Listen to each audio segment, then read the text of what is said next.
PEGI 18.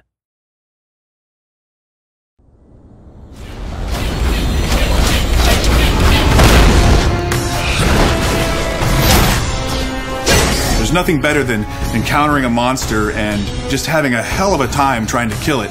And you finally triumph and you have that sense of accomplishment. You know, there may be 10 ways to defeat this enemy. One way is the best, and you figuring that out is what makes that exciting.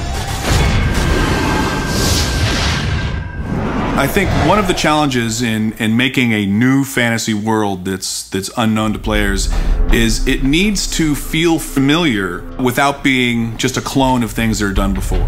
Get it? Yep. All right. We've sort of taken a very dark spin on some of the classic creatures you might expect to find in a fantasy game. As if we didn't have enough troubles. As an animator, we have some great creatures in the game that are super fun to hand key. We look at references, spiders and alligators, reptiles, birds, all these things. And it's going on the stage and shooting all day in motion capture. Action. The studio here is great to just fire it up. You can take an idea, motion capture it, process it, and put it in the game, in the same day. Run for it! We're trying to give the player an experience of wanting to move through the areas and kill all the creatures that are stopping them, not just for the sake of killing the creatures, but to find out what's going on. Somebody please! Help me! We have a core creature, which is the Worgar. Their race is kind of what was underneath this town. And somehow they got perverted. Something happened. They're kind of reptilian looking, and we kind of just try to creep them out a little bit, so you look at tarantulas and just get that kind of feel. Their deepest desire is to become like spiders.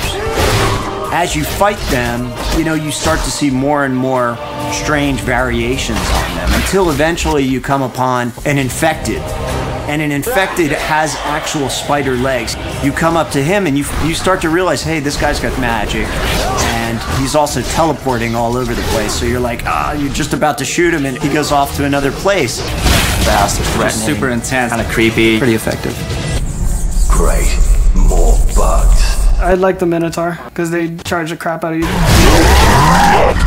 They're powerful figures. They have big chests and arms, but their heads are a little emaciated, and they have some twisted, vicious-looking horns. What we wanted out of a creature like this was something that was going to run and smash into things and just send the players flying if they weren't too careful.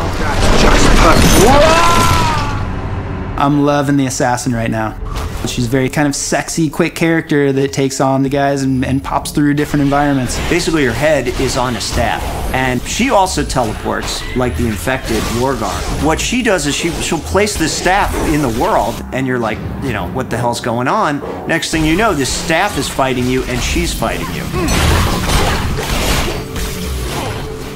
Anuvin is the dark force behind whatever badness is happening throughout the land.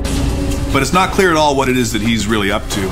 And we reveal that to the player slowly throughout the course of the game, and ultimately you find out who he is, and what he's up to. Good for you. When you walk into arena, you have to take the time to look at the enemies that are there and what their strengths and weaknesses are, and then figure out what is your best strategy to go in there. It's not going to be the same every time. You're going to have to use some tactics and some planning. Because the best combat to me is one where I'm using my brain and I'm thinking of the trade-offs. Action, chaos, then you take a breather and you get a story moment, and then it leads you on your path. I think overall it's just this really rich experience. It's a great world to delve into.